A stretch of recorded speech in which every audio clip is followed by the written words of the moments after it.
A United States naval blockade on Iran is strangling the Islamic Republic's main economic corridors, leaving Tehran facing a looming oil storage crisis and its citizens grappling with rising food prices and surging unemployment. Yet unless Washington is prepared to impose its naval blockade for months longer, it will be difficult to completely dismantle an Iranian economy that has spent years adapting to US pressure and crippling sanctions.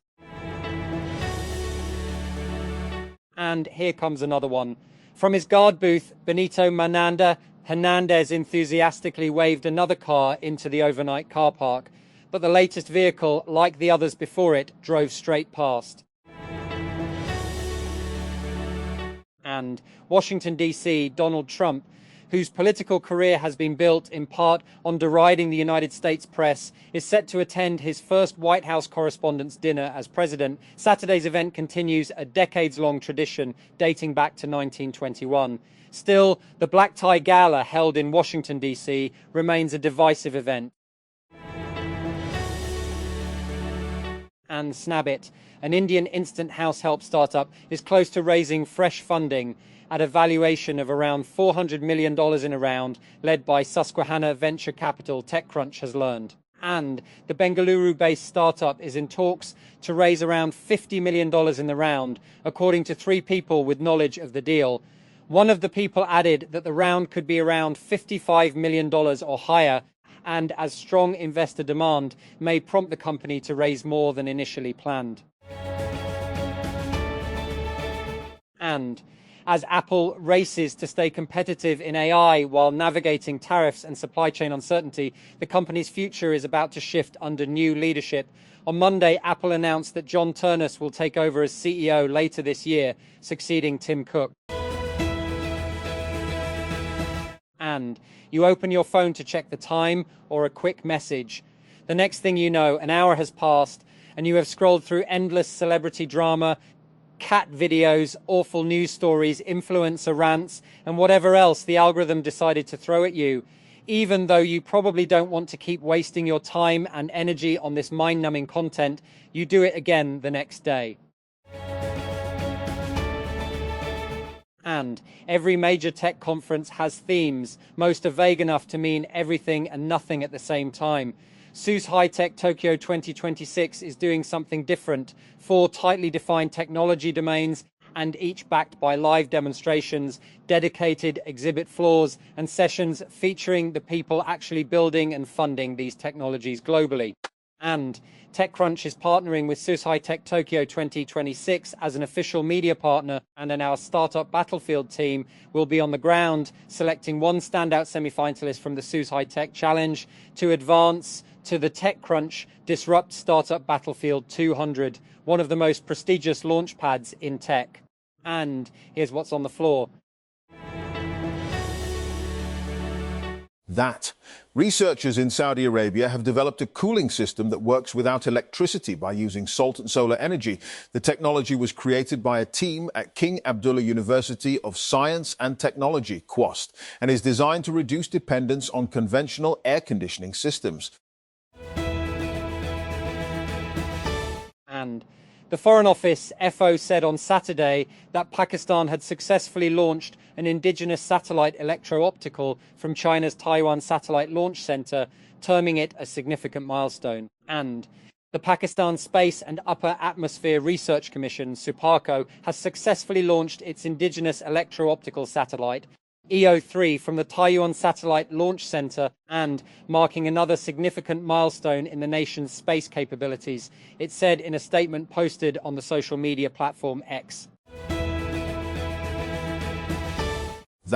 Israeli attacks have killed at least 4 people in southern Lebanon's Nabatea district. The state news agency reports as Israel continues to pummel the country in defiance of a 3-week extension of a ceasefire with Hezbollah. In a statement on Saturday, Lebanon Ministry of Public Health's Emergency Operations Center said 2 Israeli raids on a truck and a motorcycle in the town of Yomor al-Shakif killed 4 people, the Lebanese national news agency reported. And the Punjab government has made it mandatory to obtain a green property certificate for all land and property transactions across the province. And introducing a new requirement aimed at strengthening legal verification and transparency in real estate dealings. According to the Punjab Land Records Authority, PLRA, the certificate will be required before completing any sale and purchase or transfer of property. As part of its initial rollout, the certificate is being offered at a concessional fee of 900 dirhams for a limited period.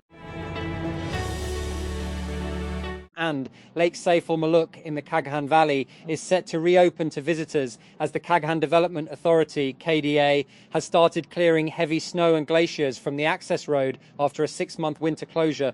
The lake, located at a high altitude, remains inaccessible during winter due to heavy snowfall. With snow removal now underway, authorities expect tourists to regain access once the route is cleared. And Islamabad. A local court on Saturday rejected the National Cybercrime Investigation Agency's (NCCIA) request for the physical remand of journalist Fakrul Rehman and instead sent him to jail on judicial remand. And Rehman was arrested a day earlier under the Prevention of Electronic Crimes Act, (PECA). According to an NCCIA First Information Report, AFR, dated April 20, and the journalist was one of the 9 accused of false and misleading information against state institutions through the social media platform X. That. When bombs started falling on Tehran in February, we heard much about the political ramifications, including the death of Ayatollah Ali Khamenei, Iran's supreme leader. But what about the ordinary people who call the capital? And Iran has resumed commercial flights from the capital, Tehran's international airport, for the first time since the United States and Israel attacked the country 2 months ago. Iran's state-run television reported that flights for Istanbul, Muscat, and the Saudi Arabian city of Medina took off from Tehran's Imam Khomeini International Airport on Saturday. And Sindh Sports and Youth Affairs Minister Sardar Mohammad Bakhsh Mehar has announced a major step toward forming the Sindh cricket team for the upcoming Pakistan Cup, introducing a merit-based selection process at the divisional level. In a video statement, the minister said, "The Sindh government will conduct structured trials across all divisions to identify talented cricketers for the provincial team." And goods transporters across Pakistan have announced a 10% increase in freight charges following the government's latest hike in petroleum prices, citing rising operational costs. Pakistan Goods Transport Alliance President Malik Shehzad Awan said the decision was taken after repeated increases in diesel and petrol prices significantly raised expenses for transporters nationwide. That. Pakistan has announced a provisional squad for the triathlon event at the upcoming Asian Games.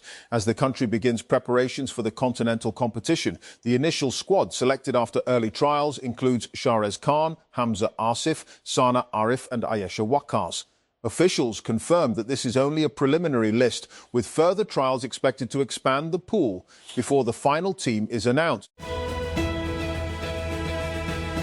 That. Islamabad.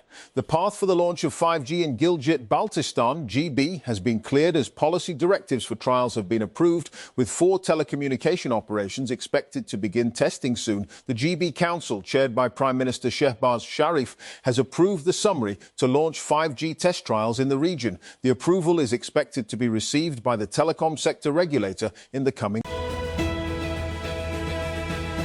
And India will bid to host the 2038 Asian Games in Ahmedabad. The country's Olympic chief told Reuters on Saturday in its latest push to stage elite multi-sport events. The world's most populous nation will stage the 2030 Commonwealth Games in Ahmedabad and is also bidding for the 2036 Olympic Games in the Western Indian city.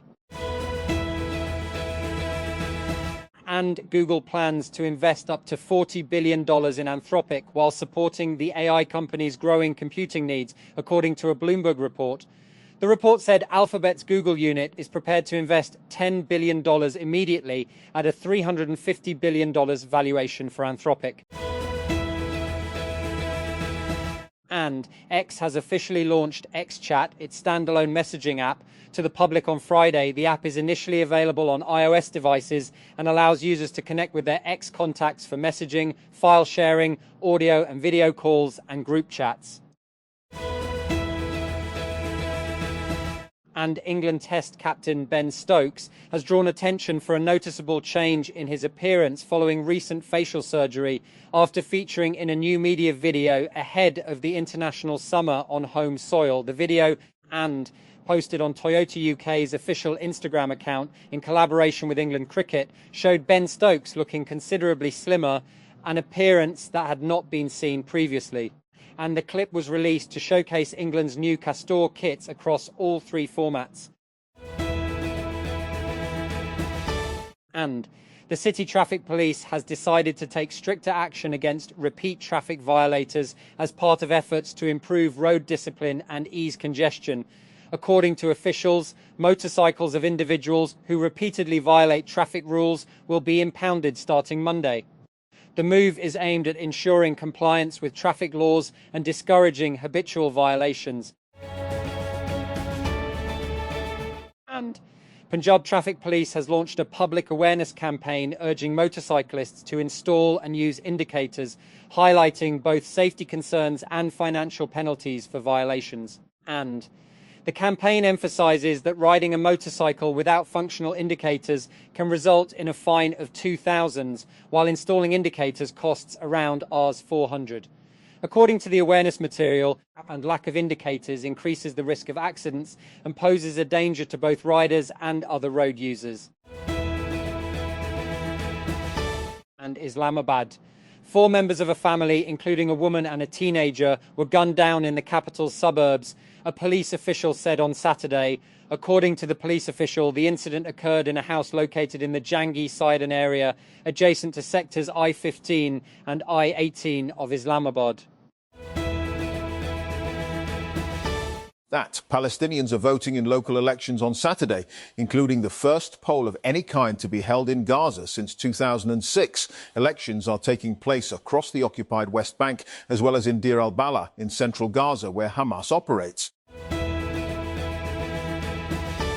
And at least 7 people were killed in Russian strikes across Ukraine overnight, including 5 in the central city of Dnipro, where officials said an apartment building was hit. Ukrainian President Volodymyr Zelensky said the latest attack lasted practically all night, while rescue workers were still searching for survivors under rubble in Dnipro on Saturday morning. And armed groups have launched coordinated attacks across Mali, including in the capital Bamako, the country's army says. In a statement released on Saturday morning, the military said fighting is ongoing, adding, "Our defence and security forces are currently engaged in repelling the attackers." That Fitbit has started releasing a new update for its mobile app that changes how its personal health coach works. The update includes changes to fitness plans, coaching tools, daily insights, and sleep tracking. Some features are also being tested through public preview.